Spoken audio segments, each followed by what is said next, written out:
Marcus Thompson had always believed that respect was something you earned through actions, not titles or uniforms. At 35, he worked as a civilian contractor at the naval base, managing supply logistics for various military operations. His job brought him into contact with service members daily, and over the years, he had developed what he considered a keen eye for distinguishing between those who truly belonged in uniform and those who simply wore it. On that humid Tuesday morning in September, Marcus arrived at Gate 7 earlier than usual. The security checkpoint buzzed with its typical activity as personnel filtered through the entrance, badges gleaming under the fluorescent lights. Marcus clutched his coffee cup, still groggy from another late night reviewing supply manifests, when his attention was drawn to the figure manning the security station. A young woman, probably in her mid-20s, stood behind the bulletproof glass, checking identification cards. Her uniform was crisp and properly fitted, her posture straight and professional. But something about her presence irritated Marcus immediately. Maybe it was her youth, or perhaps the way she seemed to take her duties so seriously, scrutinizing each ID card as if state secrets hung in the balance. Marcus had seen countless guards come and go through these gates. Most were seasoned veterans who had earned their positions through years of service and sacrifice. This woman looked like she had barely finished basic training, yet here she was entrusted with base security. The sight gnawed at him as he approached the checkpoint. "Good morning," the guard said pleasantly as Marcus stepped forward, extending his ID card. Her voice was clear and confident, with just a hint of a southern accent. "How are you today, sir?" Marcus noticed her name tag read Williams, and her rank insignia indicated she was indeed junior in a military hierarchy. He handed over his identification with deliberate slowness, making sure his disapproval was evident in his expression. "I'm fine," he replied curtly, watching as she examined his credentials with the same meticulous attention she had given everyone else. "Though I have to say, they really are letting anyone handle security these days." Officer Williams looked up from his ID, her brown eyes meeting his directly. There was no anger in her gaze, only a professional composure that somehow made Marcus even more irritated. "Is there a problem with your clearance today, Mr. Thompson?" "No problem with my clearance," Marcus said, leaning slightly forward. "But I do wonder what qualifications they're looking for in security personnel these days. Used to be that important positions like this went to people with real experience, real credentials. Not just anyone who looks good in uniform." The comment hung in the air like smoke from a fired weapon. Several people in line behind Marcus shifted uncomfortably, clearly aware that something unpleasant was unfolding at the checkpoint. Officer Williams maintained her professional demeanor, though Marcus thought he detected the slightest tightening around her eyes. "I understand your concern for base security, sir," she replied evenly. "I can assure you that all personnel assigned to this position have met or exceeded the required qualifications and training standards." Marcus scoffed audibly. "Training standards, right? I suppose they've really lowered the bar if they think a pretty face can handle real security work. What's next? Putting kids in charge of classified operations." The words came out harsher than he had initially intended, but Marcus felt justified in his criticism. In his mind, he was standing up for the integrity of the military system, questioning why someone so young and inexperienced would be placed in such a responsible position. Officer Williams processed his ID card through the computer system with mechanical precision, her fingers moving across the keyboard with practiced efficiency. When she handed it back to him, her smile remained professional but had definitely cooled several degrees. "Your clearance is confirmed, Mr. Thompson. Please proceed through the metal detector and have a productive day on base." Marcus took his ID back, noting that her hand was steady despite his confrontational behavior. Part of him expected her to show some sign of being rattled or upset, but she maintained her composure with an almost military bearing that was, frankly, impressive despite his annoyance with her presence there. As he walked through the metal detector, Marcus continued grumbling under his breath about lowered standards and political correctness in military assignments.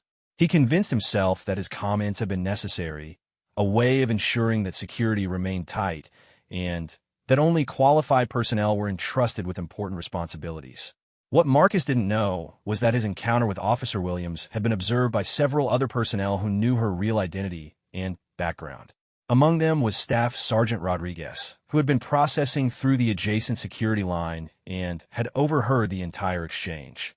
Rodriguez had served 2 tours overseas and had enormous respect for proper military protocol and chain of command. Watching a civilian contractor disrespect any service member, particularly in such a public manner, made his blood pressure rise significantly. He made a mental note to mention the incident to his commanding officer. Meanwhile, Officer Williams continued processing the remaining personnel with the same professionalism she had shown Marcus. Each person received her full attention and courtesy, regardless of rank or position. She checked IDs, verified clearances, and maintained the security protocols that kept the base safe and operational. During her lunch break, Officer Williams sat alone in the base cafeteria, reviewing security reports and procedures.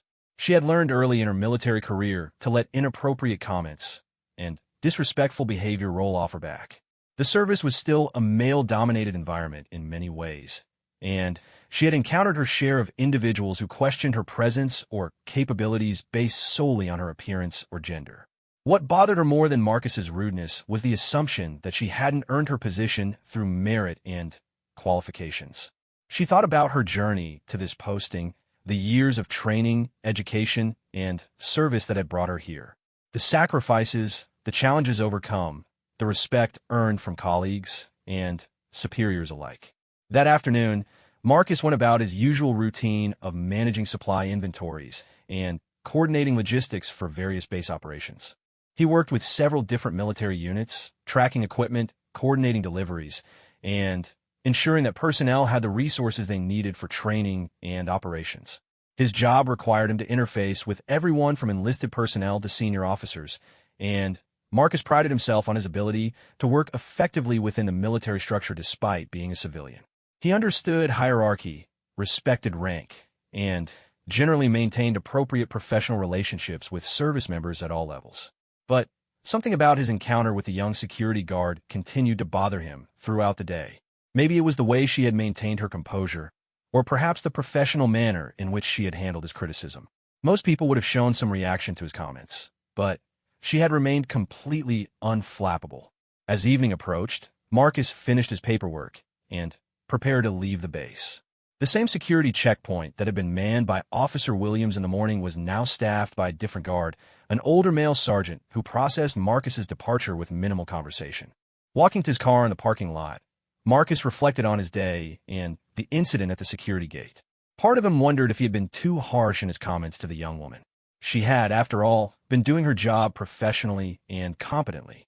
But another part of him maintained that his concerns about qualifications and standards were valid and necessary.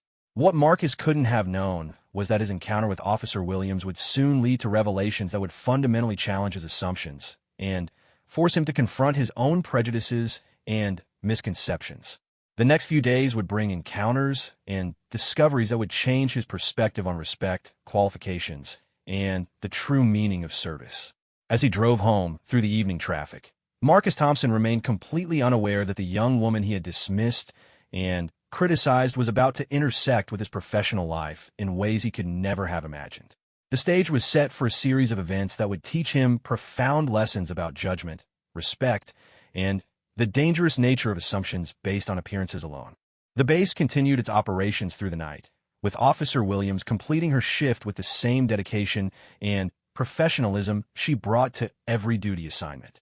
Tomorrow would bring new challenges, new interactions, and, for Marcus Thompson, new opportunities to learn about the true nature of military service and the people who dedicate their lives to protecting others. 3 days after his confrontational encounter with Officer Williams, Marcus Thompson found himself in the most important meeting of his civilian contracting career. The conference room in Building C was filled with an unusual mix of personnel, including several faces he didn't recognize and others who clearly held significant rank and responsibility within the base hierarchy. Marcus had been summoned to this meeting through his supervisor, Janet Martinez, who managed civilian contractor relations for the base. The memo had been brief and somewhat mysterious, indicating only that his expertise in logistics coordination would be required for a classified operation that was being planned for the following month. As Marcus entered the conference room, he immediately sensed the gravity of the situation. The lighting was dimmed, and a large projection screen dominated one wall. Several officers in dress uniforms occupied seats around the polished conference table, their expressions serious and focused. Maps, documents, and what appeared to be satellite imagery were spread across portions of the table. Mr. Thompson called Colonel Harrison, the base logistics commander whom Marcus had worked with on several previous occasions. Please take a seat. We're about to begin the briefing for Operation Desert Falcon. Marcus settled into an empty chair near the middle of the table, nodding respectfully to the various military personnel present. He recognized some faces from previous projects, but others were clearly from specialized units he had limited interaction with during his time on base. Colonel Harrison stood and addressed the room with a commanding presence that came from decades of military service. Ladies and gentlemen, Operation Desert Falcon represents one of the most complex logistical challenges our base has undertaken in recent years. We'll be coordinating a joint training exercise involving multiple special operations teams, including elements from the Navy SEALs, Army Rangers, and Air Force Special Operations Command. The scope of the operation immediately captured Marcus's attention. Joint special operations exercises were rare and typically involved the most elite and experienced personnel from each service branch. The logistical requirements would be enormous, covering everything from transportation and equipment to food service and communication support. The exercise will simulate a complex hostage rescue scenario in a hostile desert environment, Colonel Harrison continued. We'll be deploying approximately 200 personnel across 3 different training sites, with operations lasting 72 hours continuously. The logistical coordination required will test every system and protocol we have in place. Marcus felt a surge of professional excitement, mixed with anxiety. This was exactly the kind of high-stakes project that could define a contractor's reputation and career trajectory. Success would demonstrate his capabilities at the highest level, while failure could effectively end his prospects for future military contracts. Mr. Thompson, Colonel Harrison said, turning his attention directly to Marcus, your role will be crucial in coordinating supply lines and ensuring that all teams have the equipment and resources they need at precisely the right times and locations. Any failure in logistics could compromise the entire exercise and potentially put personnel at risk. The weight of responsibility settled on Marcus's shoulders like a heavy blanket. He had managed complex logistics before, but never at this scale and never with such elite personnel depending on his coordination and attention to detail. Colonel Harrison gestured toward a side door. Before we proceed with detailed planning, I want to introduce you to the officer who will be your primary liaison for this operation. She'll be coordinating directly with the special operations teams and will be your main point of contact for real-time adjustments and communications during the exercise.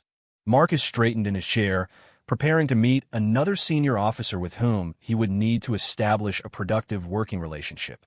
The success of the entire operation could depend on how well he interfaced with this liaison officer and how effectively they could coordinate their efforts. The side door opened, and Marcus felt his stomach drop as if he had suddenly stepped into an elevator shaft. Walking into the conference room, wearing a crisp dress uniform with insignia that made Marcus's eyes widen in shock, was the young woman he had confronted and dismissed just 3 days earlier at the security checkpoint. But this wasn't Officer Williams anymore. The nameplate on her uniform read Major Sarah Williams, and the insignia on her shoulders indicated a rank that commanded significant respect within the military hierarchy. More shocking still were the various ribbons and decorations adorning her uniform, including several that Marcus recognized as combat awards and commendations for exceptional service. Major Williams entered the room with the same professional bearing Marcus remembered from their first encounter, but now he saw it in an entirely different context. What he had interpreted as inexperience and overconfidence was actually the quiet competence of a senior officer who had clearly earned her position through years of distinguished service. Major Williams, Colonel Harrison announced, will be your primary liaison throughout Operation Desert Falcon. She has extensive experience in special operations coordination and has recently completed her rotation as security chief for this base. I trust you two can work effectively together. Marcus felt heat rise in his cheeks as he realized the full magnitude of his mistake from earlier that week. The woman he had dismissed as unqualified was not only a field-grade officer, but had been serving as the chief of security for the entire base. His comments about her lack of experience and credentials now seemed not just inappropriate, but embarrassingly ignorant. Major Williams approached the conference table with measured steps, her expression professional but unreadable. When she reached Marcus's position, she extended her hand for a handshake that Marcus knew would be one of the most uncomfortable moments of his professional career. "Mr. Thompson," she said evenly, her voice carrying no trace of anger or resentment despite having every right to both. "I look forward to working with you on this operation. I understand you have excellent credentials in logistics coordination." Marcus shook her hand, feeling the firm, confident grip of someone accustomed to command and responsibility. "Major Williams," he managed to say, his voice slightly hoarse with embarrassment. I look forward to working with you as well." The exchange was brief, but loaded with unspoken tension that seemed to hang in the air like humidity before a thunderstorm. Marcus was acutely aware that several other officers in the room were observing the interaction with interest, though none showed any indication of being aware of his previous encounter with Major Williams. As the meeting proceeded, Marcus found himself struggling to concentrate on the detailed operational planning being discussed. Maps were displayed showing the training sites, timelines were established for equipment deliveries, and communication protocols were outlined for coordinating between different units and locations. Throughout the briefing, Major Williams demonstrated a comprehensive understanding of special operations requirements that far exceeded anything Marcus had expected. She spoke knowledgeably about equipment specifications, tactical considerations, and logistical challenges with the confidence of someone who had clearly been involved in similar operations before. "The SEAL teams will require specialized diving equipment at Checkpoint Alpha," Major Williams explained, pointing to a location on the projected map. "The delivery window is critical because they'll be conducting underwater insertion training at precisely 1400 hours. Any delay could compromise the entire exercise timeline." Marcus took detailed notes, but part of his attention remained focused on reconciling the professional, knowledgeable officer before him with his previous assumptions and judgments. Every comment she made, every question she answered, drove home the reality that he had been completely wrong about her capabilities and qualifications. During a brief break in the meeting, Marcus found himself standing near the coffee station, trying to process what he had learned. Staff Sergeant Rodriguez, whom he recognized from various base operations, approached with a knowing expression. "Impressive officer, Major Williams," Rodriguez commented, pouring himself a cup of coffee. "3 tours overseas, 2 Bronze Stars, Army Commendation Medal with Combat Distinguishing Device." She led a logistics unit in Afghanistan that kept special operations teams supplied during some of the most dangerous missions of the entire deployment. Marcus nearly choked on his coffee. 3 tours overseas. Afghanistan, Iraq, and Syria, Rodriguez continued, apparently unaware of Marcus's discomfort. "She's been doing security rotations between deployments. The Major could probably handle logistics for this operation single-handedly, but Command likes having civilian contractors involved for the administrative side." The information hit Marcus like a series of physical blows. Not only had he misjudged Major Williams's experience and qualifications, but she was actually overqualified for the very position he had criticized her for holding. Her rotation as security chief was apparently a rest assignment between combat deployments, not evidence of inexperience. When the meeting resumed, Colonel Harrison outlined the specific responsibilities that Marcus and Major Williams would share throughout the operation. They would need to coordinate daily, communicate constantly, and work together to ensure that every aspect of the logistical support ran smoothly. "I want to emphasize," Colonel Harrison said, looking directly at both Marcus and Major Williams, "that this operation will require absolute trust and cooperation between all team members. There's no room for personality conflicts, communication breakdowns, or professional disagreements. Lives could depend on how well you work together." Marcus nodded his understanding, while internally grappling with the reality that he would need to work closely with someone he had insulted and disrespected based on his own ignorance and prejudice. The professional stakes were enormous, but the personal stakes felt even higher. As the meeting concluded, various officers and personnel began filing out of the conference room, discussing details and making plans for follow-up coordination.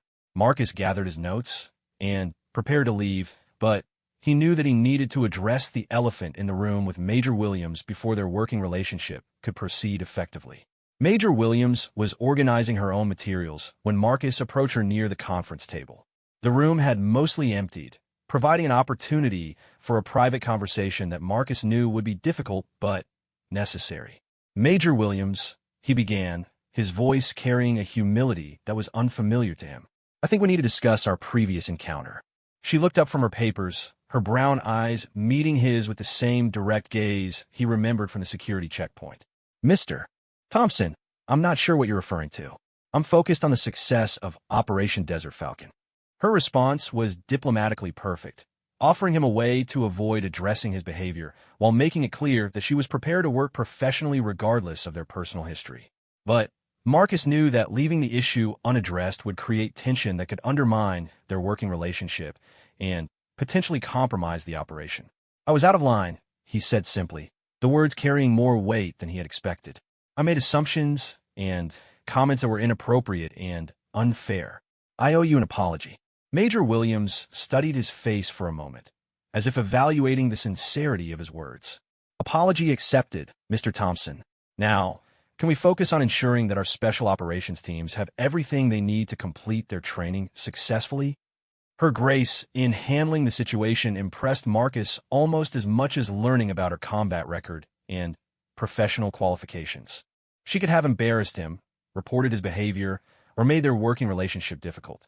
But instead, she was choosing to focus on the mission and the responsibilities they shared. As they parted ways that afternoon, Marcus realized that Operation Desert Falcon had already begun changing him in ways he hadn't anticipated. He was about to spend the next several weeks working closely with someone who embodied everything he claimed to respect about military service, and he had nearly missed recognizing those qualities because of his own biases and assumptions. The next phase of his education was about to begin, and Marcus Thompson was starting to understand that he had much more to learn than just logistics coordination. The weeks following the initial briefing transformed Marcus Thompson's understanding of military professionalism and competence in ways he could never have anticipated. Working daily with Major Williams revealed layers of expertise, dedication, and leadership that forced him to confront not only his initial misjudgment, but his entire framework for evaluating people and their capabilities. Their first full planning session took place in a cramped office that had been converted into a temporary coordination center for Operation Desert Falcon.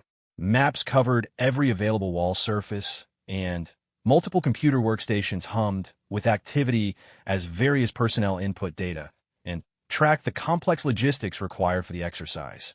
Major Williams arrived precisely on time, carrying several thick binders and a laptop computer that contained detailed specifications for every piece of equipment the special operations teams would require.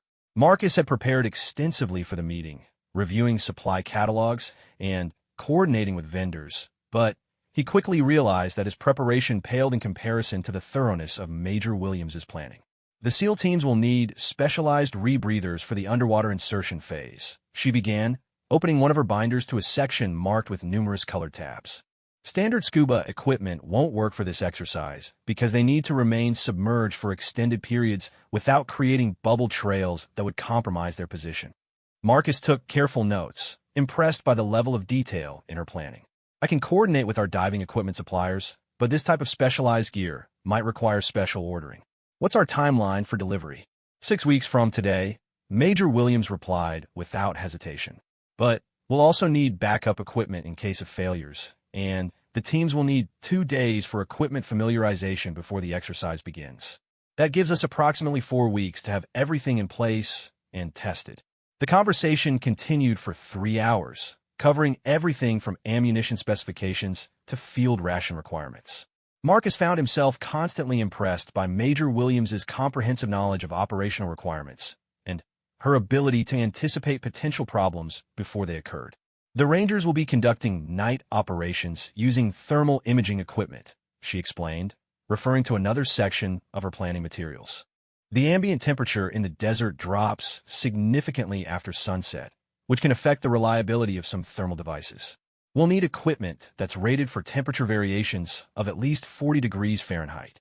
Marcus had worked with military units for several years, but he had never encountered someone who demonstrated such detailed understanding of how environmental conditions could impact equipment performance. Major Williams wasn't just coordinating logistics. She was thinking through every variable that could affect the success or failure of the operation. As their working relationship developed, Marcus began to understand that Major Williams's approach to planning reflected real-world experience gained in combat situations where oversight or equipment failure could have life-or-death consequences. Her meticulous attention to detail wasn't bureaucratic perfectionism. It was the practical application of lessons learned in environments where second chances didn't exist. During their second week of coordination, a significant problem arose that tested both their professional relationship and their problem-solving abilities. One of the primary suppliers for communication equipment experienced a warehouse fire that destroyed a substantial portion of the radio gear that had been allocated for Operation Desert Falcon. Marcus received the call from the supplier on a Thursday morning, and his initial reaction was panic. The communication equipment was critical for coordinating between different teams during the exercise, and finding replacement gear with the same specifications and compatibility requirements seemed nearly impossible within their remaining timeline. He immediately contacted Major Williams, expecting to deliver news that would require postponing or significantly modifying the exercise. Instead, her response demonstrated the kind of resourcefulness and adaptability that Marcus was learning characterized truly professional military personnel. "We have 3 options," she said calmly after listening to Marcus explain the situation. "First, we can contact the Navy Special Warfare Command directly and request loan equipment from their training inventory. Second, we can modify the exercise parameters to use standard military radio gear with adjusted communication protocols. Third, we can combine both approaches and use this as an opportunity to test inter-service communication procedures under challenging conditions." Marcus was struck by how quickly Major Williams had identified multiple solutions to what he had viewed as a potential disaster. While he had been focused on the problem, she had immediately begun thinking about alternatives and opportunities. "The third option actually makes the exercise more realistic," she continued. "In real operational environments, special operations teams often have to adapt communication procedures when equipment fails or becomes unavailable. This could turn an equipment problem into a valuable training opportunity." Working together to implement Major Williams's suggested solution, Marcus gained insight into how military professionals approach challenges and setbacks. Rather than viewing problems as obstacles, she consistently treated them as opportunities to improve training realism and test adaptability under pressure. The process of coordinating replacement equipment also revealed Major Williams's extensive network of professional contacts throughout the military community. With a few phone calls, she arranged for loaner equipment from 3 different bases, coordinated transportation through military logistics channels, and established backup communication protocols that would actually enhance the exercise's training value. "Major Williams," Marcus said as they finished coordinating the communication equipment solution, "I have to ask how you developed such an extensive professional network. You seem to know people at every base and in every service branch." She smiled slightly, the first genuinely relaxed expression Marcus had seen from her during their weeks of working together. "Combat deployments create professional relationships that last for entire careers," she explained. "When you've worked with people in high-stress environments where trust and competence matter more than rank or service branch, you tend to stay in contact. Those relationships become invaluable for exactly these kinds of situations." Marcus realized that Major Williams's professional network wasn't just a collection of business contacts. It was a community of veterans who had proven themselves to each other under the most demanding circumstances possible. The respect and cooperation she could generate with a single phone call had been earned through years of shared risk and mutual dependence in combat zones. As Operation Desert Falcon's launch date approached, Marcus found himself working 12-hour days alongside Major Williams, coordinating final details and troubleshooting last-minute issues. The intensity of their collaboration revealed aspects of her leadership style that impressed him even more than her technical expertise. During a particularly stressful day, when multiple suppliers reported delivery delays, Marcus watched Major Williams manage simultaneous phone conversations, coordinate with base transportation personnel, and brief senior officers on adjusted timelines, all while maintaining a calm, professional demeanor that kept everyone focused on solutions rather than problems. "Major," he said during a brief break in their hectic schedule, "how do you stay so composed when everything seems to be going wrong at once?" "Experience," she replied simply. "When you've been responsible for keeping people alive in combat situations, coordinating training exercises feels manageable by comparison. The stakes are high, but they're not life or death. That perspective makes it easier to focus on problem solving instead of stress. Her answer provided Marcus with another glimpse into the experiences that had shaped Major Williams's professional capabilities. The composure and competence he had initially dismissed as youthful overconfidence were actually the products of tested leadership under genuine pressure. 3 days before Operation Desert Falcon was scheduled to begin, Marcus and Major Williams conducted a final coordination meeting with all the unit leaders who would be participating in the exercise. The conference room was filled with some of the most elite personnel from each service branch, including Navy SEAL team leaders, Army Ranger commanders, and Air Force Special Operations officers. Marcus had met some of these personnel during previous projects, but he had never been in a room with so many highly decorated and experienced special operations veterans. The collective expertise and combat experience represented in that single meeting was extraordinary, and Marcus felt privileged to be contributing to an exercise involving such distinguished military professionals. What struck Marcus most profoundly during the meeting was how Major Williams interacted with these senior and highly experienced officers. Despite being younger than many of them, and despite having fewer years of service than some, she commanded their respect and attention through her demonstrated competence and thorough preparation. Major Williams has coordinated our logistical requirements flawlessly, said Commander Peterson, the Navy SEAL team leader. Her attention to detail and understanding of operational requirements has been outstanding. We're confident that our teams will have everything they need when they need it. Similar endorsements came from each of the other unit commanders, and Marcus realized that Major Williams had earned the professional respect of some of the most demanding and experienced military personnel in the entire armed forces. Her reputation and credibility had been built through proven performance, not granted automatically because of rank or position. As the final planning meeting concluded, Marcus reflected on how dramatically his perception of Major Williams had evolved over the previous weeks. The young woman he had dismissed as inexperienced and unqualified had demonstrated expertise, leadership, and professional competence that exceeded that of many senior personnel he had worked with throughout his contracting career. But perhaps more importantly, Marcus was beginning to understand how his initial prejudices and assumptions had nearly caused him to miss recognizing exceptional professional qualities in someone whose appearance and apparent youth had triggered his biases rather than his respect. The final phase of preparation was about to begin, and Marcus knew that the success or failure of Operation Desert Falcon would provide the ultimate test of everything he had learned about working effectively with Major Williams and supporting the military personnel who depended on their coordination and professionalism. As he drove home that evening, Marcus Thompson realized that Operation Desert Falcon had already succeeded in ways that had nothing to do with training objectives or logistical coordination. It had forced him to confront his own limitations and prejudices while teaching him to recognize and respect professional excellence regardless of the form in which it appeared. The exercise hadn't even begun, but Marcus had already learned lessons that would influence his approach to professional relationships and personal judgments for the rest of his career. The most important discoveries, however, were yet to come. Operation Desert Falcon commenced at 0400 hours on a crisp October morning, with Marcus Thompson experiencing a level of professional anxiety unlike anything he had felt during his civilian contracting career. The months of preparation, coordination, and planning were about to be tested under the unforgiving scrutiny of real-time operations involving some of the military's most elite personnel. The command center had been established in a converted hangar that buzzed with activity as various teams prepared for their respective phases of the exercise. Multiple radio frequencies crackled with communications, computer screens displayed real-time tracking information, and personnel from different service branches coordinated their movements with the precision of a complex ballet.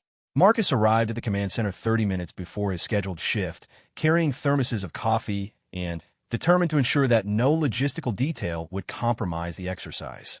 Major Williams was already present, wearing field utilities and studying multiple computer screens that tracked equipment distribution, team movements, and communication status across all 3 training sites.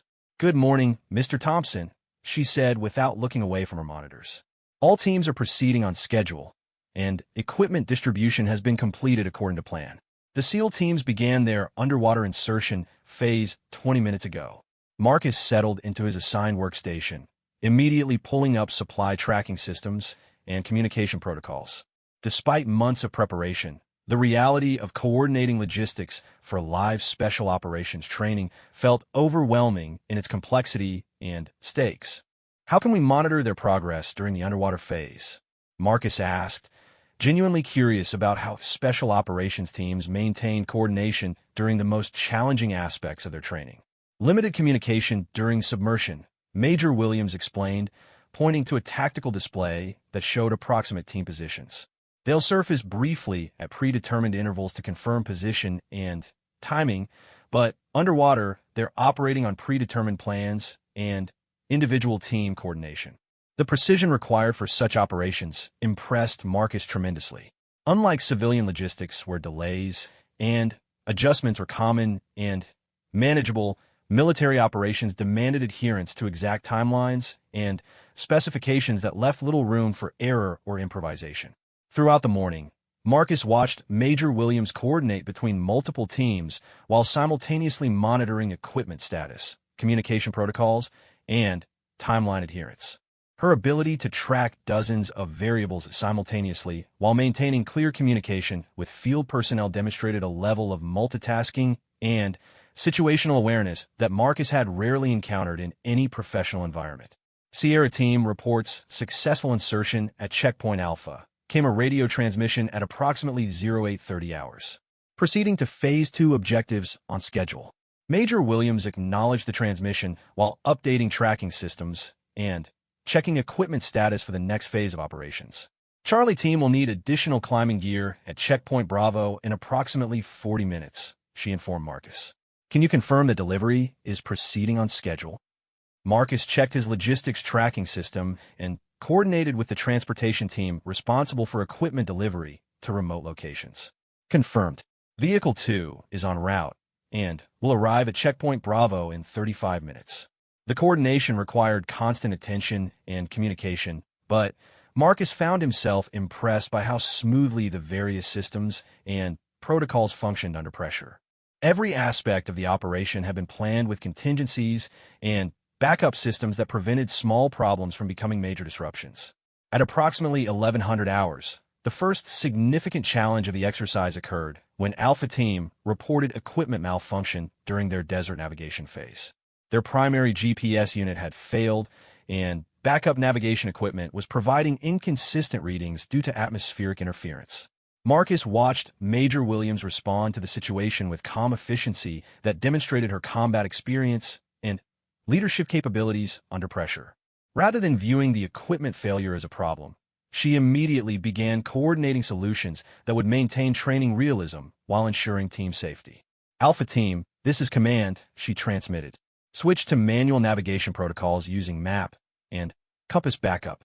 Consider this equipment failure as part of training scenario.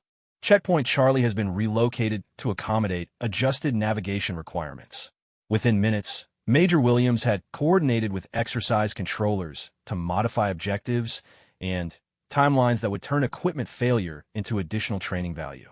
She simultaneously arranged for replacement GPS equipment to be delivered to Alpha Team's next checkpoint, while ensuring that their modified route would still accomplish training objectives. How did you know to relocate Checkpoint Charlie? Marcus asked, genuinely curious about the decision-making process that seemed to anticipate problems before they became critical. Combat experience teaches you to plan for equipment failures and communication breakdowns, Major Williams explained while updating coordination systems. In real operational environments, teams regularly have to adapt objectives and procedures when technology fails. This equipment malfunction actually makes the training more realistic. Marcus realized that Major Williams was applying lessons learned in actual combat situations to enhance the training value of the exercise. Her ability to turn problems into opportunities reflected a depth of experience and professional judgment that couldn't be taught in classrooms or gained through theoretical study. The afternoon phase of Operation Desert Falcon involved coordinated activities between all three teams, requiring precise timing and communication across multiple locations in challenging desert terrain. Radio communication became intermittent due to geographical obstacles, and several equipment deliveries faced delays due to difficult access routes. Marcus found himself working at the limits of his capabilities, tracking multiple supply chains while coordinating with transportation personnel and monitoring communication status between widely separated teams. The complexity of real-time logistics coordination under pressure taught him new respect for military personnel who performed such duties during actual combat operations. Bravo team is requesting additional water supplies at checkpoint Delta. Chemitransmission at approximately 14:30 hours. Current supplies insufficient for extended operations in higher than anticipated temperatures. Major Williams immediately began calculating revised supply requirements while coordinating with transportation teams to adjust delivery schedules. Mr. Thompson, can we redirect Supply Vehicle 4 to Checkpoint Delta with additional water and electrolyte supplies? Marcus checked his coordination systems and contacted the appropriate transportation personnel. Vehicle 4 is currently en route to Checkpoint Echo with ammunition supplies. We can dispatch Vehicle 6 with water supplies, but arrival time will be approximately 40 minutes later than requested. Too long. Major Williams replied immediately. Bravo team will be moving to their next objective before Vehicle 6 arrives. We need to coordinate aerial resupply or modify their route to intersect with existing supply deliveries. The speed and decisiveness of Major Williams's problem-solving impressed Marcus as she simultaneously coordinated with helicopter pilots, modified team routes, and adjusted supply delivery schedules to ensure that Bravo team received necessary resources without compromising their training objectives or safety. This is exactly the kind of situation we face in combat zones, she explained while implementing the aerial resupply coordination. Supply lines get disrupted, transportation becomes unavailable, and teams need resources at locations and times that weren't part of the original plan. Learning to coordinate effective solutions under time pressure is crucial for operational success. As evening approached, Operation Desert Falcon entered its final phase with coordinated night operations, involving all teams converging on a single objective for a simulated hostage rescue scenario. The complexity of coordinating multiple special operations teams in darkness, across difficult terrain, and under time constraints pushed both Marcus and Major Williams to their professional limits. Night operations required different communication protocols, modified equipment configurations, and enhanced safety procedures that Marcus had never encountered in civilian contracting work. Watching special operations teams perform their specialized mission under challenging conditions provided him with new appreciation for the skill and dedication required for military service at the highest levels. All teams report ready for final phase operations, Major Williams announced at approximately 1900 hours. Night vision equipment confirmed operational, communication protocols established, and final equipment checks completed. Marcus monitored logistics systems while tracking the convergence of 3 separate teams toward their shared objective. The precision required for coordinated night operations was extraordinary, with timing margins measured in minutes and positioning requirements accurate to within meters. Throughout the night phase, Marcus watched Major Williams coordinate complex operations with a competence and confidence that clearly impressed even the most experienced special operations personnel. Radio transmissions from team leaders consistently reflected respect for her coordination abilities and trust in her professional judgment. Command, this is Sierra Team Leader, came a transmission during the climactic phase of the exercise. Outstanding coordination and support throughout this exercise. Your logistics planning and real-time adjustments have been exemplary. Similar acknowledgments came from the other team leaders as Operation Desert Falcon concluded successfully at approximately 0 to 100 hours the following morning. Every training objective had been accomplished, equipment performance had been tested under realistic conditions, and inter-service coordination had been evaluated and refined. As personnel began the process of equipment recovery and transportation back to base, Marcus reflected on the 22 hours of continuous operations that had tested every aspect of his professional capabilities while providing unprecedented insight into military professionalism and competence at the highest levels. Major Williams had coordinated one of the most complex training exercises in the base's recent history while demonstrating leadership, expertise, and professional judgment that had earned the respect and admiration of some of the military's most elite personnel. Her performance throughout the exercise had been nothing short of exceptional. But for Marcus Thompson, Operation Desert Falcon had provided something even more valuable than professional development. It had forced him to confront the limitations of his own judgment and the dangers of assumptions based on superficial characteristics rather than demonstrated competence and professional accomplishment. The young woman he had dismissed as unqualified had just successfully coordinated a complex special operations exercise involving hundreds of personnel, millions of dollars in equipment, and training objectives that would directly impact the readiness of elite military units for real combat operations. As they began the process of post-exercise evaluation and equipment accountability, Marcus realized that his education in respect, professionalism, and the true meaning of military service was about to reach its most profound and transformative conclusion. The post-exercise debriefing for Operation Desert Falcon was scheduled for the following afternoon, giving all personnel time to recover from the intense 22-hour training operation and complete equipment accountability procedures. Marcus Thompson arrived at the conference room carrying detailed logistics reports and a profound sense of personal transformation that he was still struggling to fully comprehend. The same conference room that had hosted the initial planning meeting now contained an even more impressive assembly of military leadership. In addition to the original planning team, several senior officers from higher command levels had arrived to observe the debriefing and evaluate the exercise's success in meeting training objectives and inter-service coordination goals. Marcus noticed immediately that the atmosphere in the room was markedly different from the tense, focused energy of the planning sessions. There was a relaxed professionalism that came from successful completion of a challenging mission, and the various service members present displayed the quiet satisfaction of personnel who had accomplished something significant and worthwhile. Colonel Harrison called the meeting to order with his characteristic commanding presence. But Marcus detected a note of genuine enthusiasm in his voice that hadn't been present during the stressful planning phases of the operation. "Ladies and gentlemen," Colonel Harrison began, "Operation Desert Falcon has exceeded expectations in every measurable category.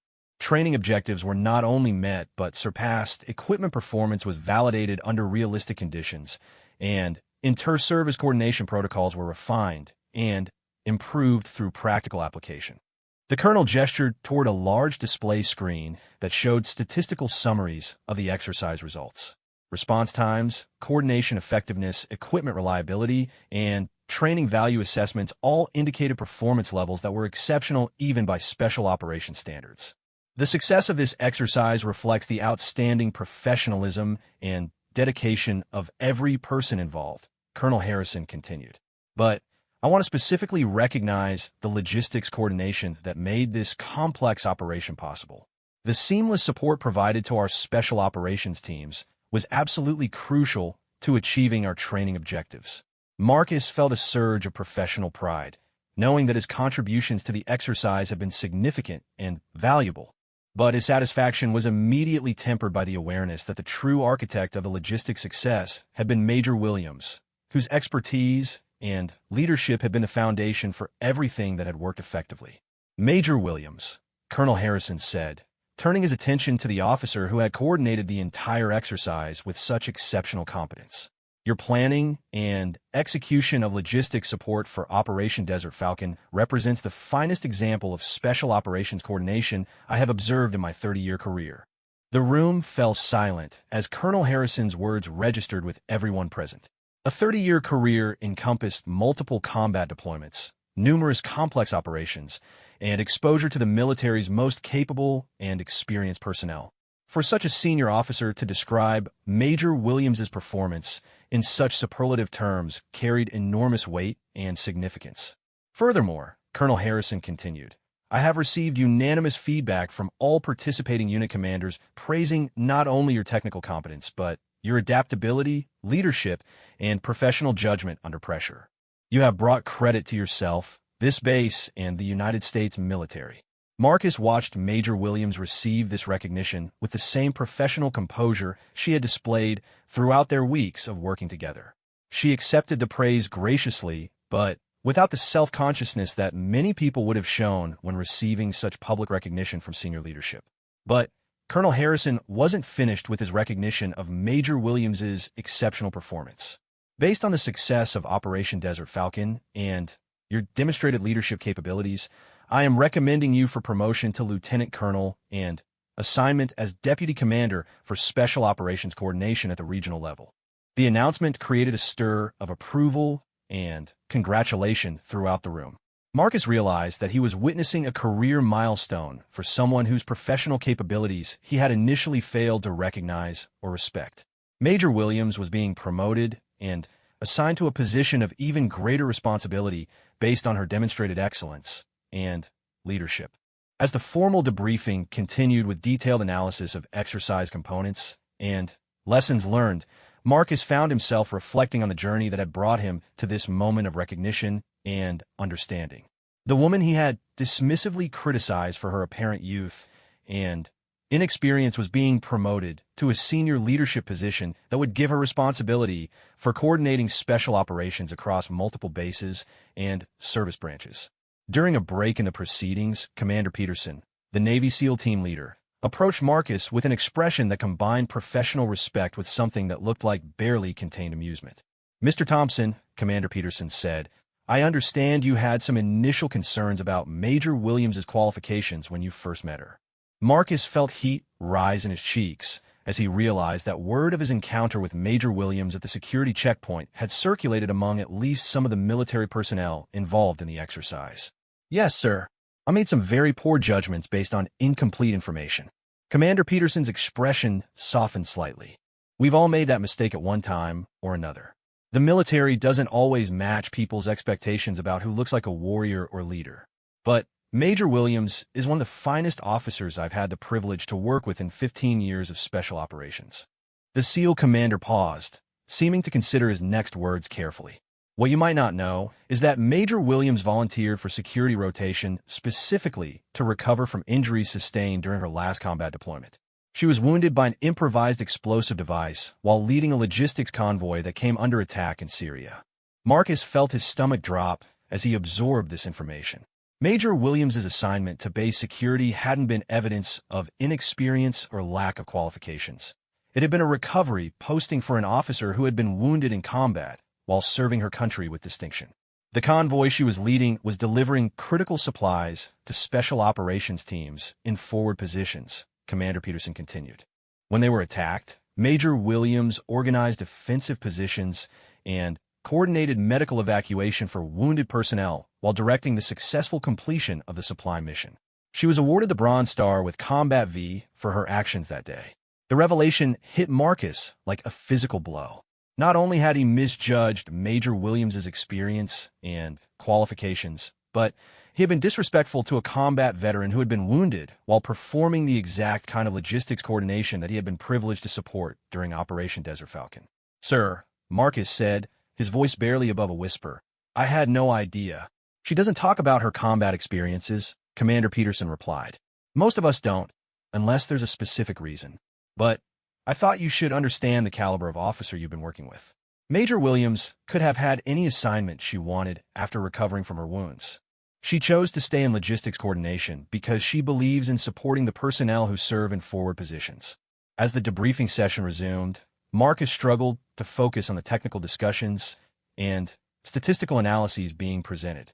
His mind kept returning to the image of Major Williams organizing defensive positions and coordinating medical evacuation while wounded herself, ensuring that critical supplies reached special operations teams who were depending on her support. The final phase of the debriefing involved individual recognition for outstanding performance during the exercise. Colonel Harrison called forward several personnel who had demonstrated exceptional professionalism, adaptability, or technical competence during the complex operation. "Mr. Marcus Thompson," Colonel Harrison announced, "for outstanding civilian contractor support and logistics coordination that was crucial to the success of Operation Desert Falcon." Marcus walked forward to receive a certificate of appreciation and a letter of commendation that would become a permanent part of his contracting record. The recognition was professionally significant and personally meaningful, but he felt uncomfortable accepting praise for work that had been guided and enabled by Major Williams's expertise and leadership. As the official proceedings concluded and personnel began leaving the conference room, Marcus knew that he needed to have one final conversation with Major Williams. The weeks of working together had taught him lessons that extended far beyond logistics coordination or professional development. He had learned about respect, judgment, and the dangerous nature of assumptions based on superficial characteristics. Major Williams was organizing her materials when Marcus approached her near the conference table. The room had mostly emptied, providing privacy for what Marcus knew would be one of the most important conversations of his professional life. "Major Williams," he began, "I want to thank you for your professionalism throughout this entire operation. I learned more working with you than I have in years of civilian contracting."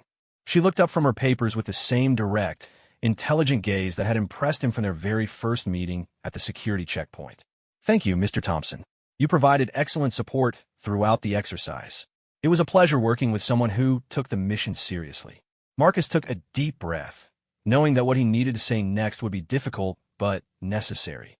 "I also want you to know that I understand how wrong I was when we first met. I made judgments based on ignorance and prejudice that were completely inappropriate. I'm genuinely sorry for my behavior." Major Williams studied his expression for a moment, as if evaluating the sincerity behind his words. "Mr. Thompson, everyone makes mistakes in judgment from time to time. What matters is whether we learn from those mistakes and allow them to make us better people." Her response carried the same grace and professionalism that Marcus had observed throughout their weeks of working together. Even when addressing his disrespectful behavior, she maintained a dignity and composure that impressed him tremendously. "I did learn," Marcus said earnestly. "Working with you taught me that competence and leadership come in many different forms, and that making assumptions based on appearance or first impressions can cause us to miss recognizing exceptional people." Major Williams smiled slightly, the first genuinely warm expression Marcus had seen from her during their professional relationship.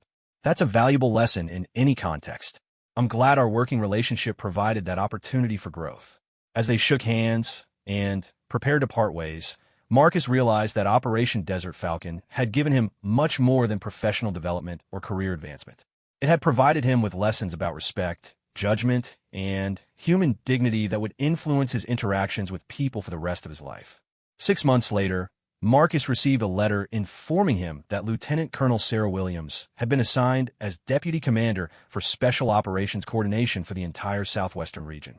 Her promotion had been accelerated based on her exceptional performance and demonstrated leadership capabilities. The letter also included an invitation to serve as Senior Civilian Logistics Coordinator for a major joint service training exercise that would involve special operations units from all 4 service branches. Lieutenant Colonel Williams would be the military coordinator for the operation, and she had specifically requested Marcus's participation based on his performance during Operation Desert Falcon. Marcus accepted the assignment immediately, knowing that he would have the privilege of working with one of the most capable and professional officers in the United States military. But more importantly, he would have the opportunity to apply the lessons he had learned about respect, judgment, and the true meaning of military service.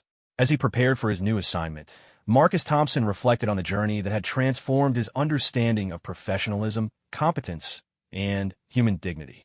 A chance encounter at a security checkpoint had led to the most significant learning experience of his professional life, teaching him that exceptional people often come in unexpected forms, and that respect should be earned through demonstrated competence rather than granted based on superficial assumptions. The young woman he had dismissed and criticized had become not only a valued professional colleague, but also a teacher who had helped him become a better person. Lieutenant Colonel Williams's example of grace under pressure, competence under challenge, and professionalism in the face of disrespect had provided Marcus with a model of excellence that would guide his interactions with people throughout the remainder of his career and his life.